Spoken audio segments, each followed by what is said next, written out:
Mexican-American War. Texas became an independent nation in 1837. However, Congress did not immediately annex it because many Northerners opposed the entry of another slave state into the Union.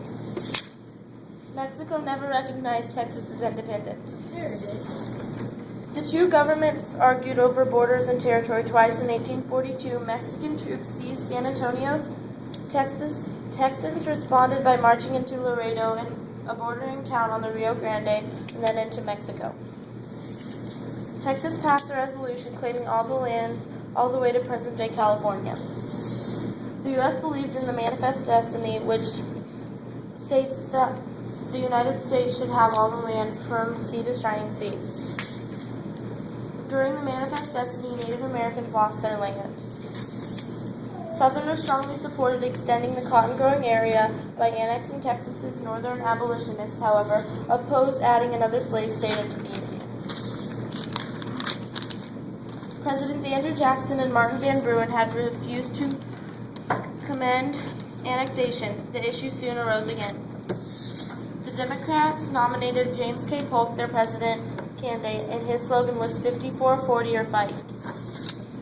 Polk won in a close election. Outgoing President John Tyler considered Polk's victory a mandate for the annexation of Texas. In February 1845, Texas, urging both houses of Congress, passed a joint resolution to annex Texas. In December 1845, Texas became the 28th state to enter the Union. The boundary between Texas and Mexico remained undetermined, and the Mexican government threatened a war. President Polk sent agent John Slidell to convince Mexico to accept the Rio Grande as the southern border of Texas. They offered Mexico $25 million for California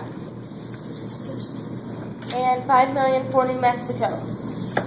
They considered that an insult and would not speak to Slidell. Polk decided to press the question by sending troops into Texas. Soldiers under the command of General Zachary Taylor crossed the Nueces River and set up posts just north of the Rio Grande. Although Texas claimed this as its southern boundary, Mexico considered that it Mexican territory. Colonial Ethan Allen Hitchcock, one of the Taylor's asides, observed, "We have not one particle of right to be here. It looks as if the government sent a small force on the purpose to bring on a war, so as to have a pretext for taking California as much of this country as it chooses." In April 1846, Mexican soldiers attacked the United States Cavalry Patrol and killed Americans. On May 9th, President Polk announced that Mexico has shed American blood on American soil. Then they asked Congress for an official declaration of war. Congress voted to declare war. Abolitionists considered the war a Southern plot to add more slave states to the Union. They called it a scheme to steal bigger pens to cram in slaves. Even before Congress declared war, General Taylor's soldiers fought the north of the Rio Grande at Palo Alto and Resca de la Palma. In May of 1846, Taylor and his army crossed the Rio Grande into Mexico. By September, they captured Montgomery. Armies clashed in Mexico and landed troops on the Gulf Coast near Veracruz. In September 1847, after Mexicans made a heroic last stand at the Chapultepec, Scott took over Mexico City. In 1846, some 500 Americans lived in California. Captain John C. Fremont, American Army officer and explorer, urged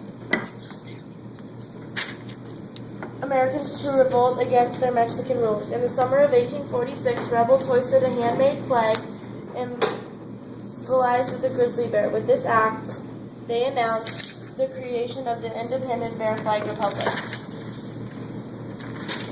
When General Kearny arrived, the rebels placed the bear flag with the stars and stripes. Fremont joined the United States forces in fighting in the Mexican War. In January 1847, Mexicans in California surrendered, and the United States took possession of the territory. On February 22, 1848, the Mexicans signed the Treaty of Guadalupe-Hidalgo. Under its terms, Mexico ceded or gave up all of California and New Mexico. This territory has since become known as the Mexican Secession. It included the present-day states of California, Nevada, Utah, parts of Arizona, Colorado, Wyoming, and New Mexico. The United States agreed to pay $15 million for these lands and agreed to pay the claims of American citizens against Mexico up to $3.25 million. Mexico agreed to recognize Texas as part of the United States. The Mexican government also accepted the Rio Grande as the border between Texas and Mexico. Oh no.